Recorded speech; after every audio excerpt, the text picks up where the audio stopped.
ऐतिहासिक दिन है। आज मुंबई की माननीय एनआईए विशेष सत्र न्यायालय के न्यायमूर्ति श्री लाहोटी साहब ने मालेगांव बम विस्फोट 2008 के मुकदमे के अंत में 17 साल के प्रलंबित मुकदमे के अंत में आज अपना निर्णय सुनाया है। इसमें सारे अभियुक्तों को निर्दोष मुक्त पाया है। इसके जो मूल बिंदु है वो यह है कि जो साध्वी प्रज्ञा सिंह ठाकुर की मोटरसाइकिल बताई गई थी वो उनकी मोटरसाइकिल वह इस्तेमाल कर रही थी या उनकी थी, ऐसा कोई भी पुख्ता सबूत प्रोसिक्यूटिंग एजेंसी न्यायालय के सामने नहीं रख पाई है।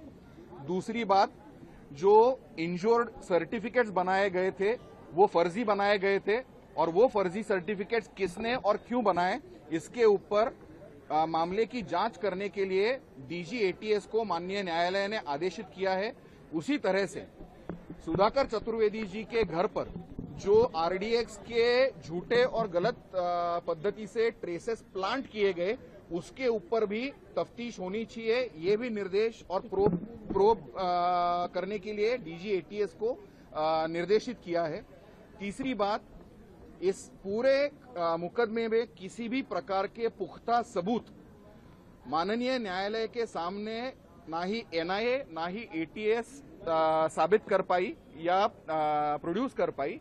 इसके अभाव में माननीय न्यायालय ने सब आरोपियों को एमसीओसीए से तो दोषमुक्त हो ही चुके थे, लेकिन यूएपीएसे और बाकी जो सेक्शंस लगाए हुए थे, आईपीसी होगा, आर्म्स एक्ट होगा, एक्सप्लोसिव एक्ट होगा, उस सब से बाइज्जत बरी कर दिया गया है।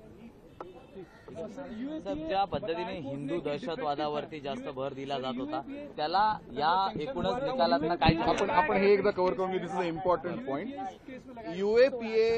UAPA unlawful activities prevention act की जो टू फोल्ड टेस्ट होती है वो प्रोसिक्यूशन सिद्ध नहीं कर पाई और धारा 45(2) अनलॉफुल एक्टिविटीज प्रिवेंशन एक्ट के अंतर्गत जो सैंक्शन पूर्व सम्मति आवश्यक होती है केंद्र सरकार की, वह दोनों सैंक्शन जो एक एसीएस होम महाराष्ट्र सरकार ने दी थी और केंद्र सरकार की थी ही नहीं, तो जो सैंक्शन प्रोसिक्यूशन ने प्रोड्यूस की थी वो दोनों सैंक्शन पूर्व सम्मति डिफेक्टिव थी, ऐसा निष्कर्ष माननीय न्यायालय ने निकाला। धर्म के संबंध में भी कुछ कोर्ट ने कहा? धर्म के संबंध में माननीय न्यायालय ने कोई टिप्पणी नहीं की है। जब तक हमको जो जजमेंट है उसकी कॉपी नहीं मिलती, इसके ऊपर कोई भी टिप्पणी करना गलत होगा। फॉरेंसिक एविडेंस कंटेमिनेटेड हो चुका था, इसके बारे में जिक्र this is another one important point कि पूरा फॉरेंसिक एविडेंस जो जमा किया गया था वो एक गलत तरीके से जमा किया गया,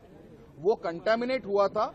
जो कि ये मामला पूरा बम विस्फोट का था तो कुछ एक बॉडी के अंदर बुलेट पाई गई लेकिन उसके कोई शेल केसिंग्स नहीं पाए गए। इसका मतलब वहां पर फायरिंग हुई थी।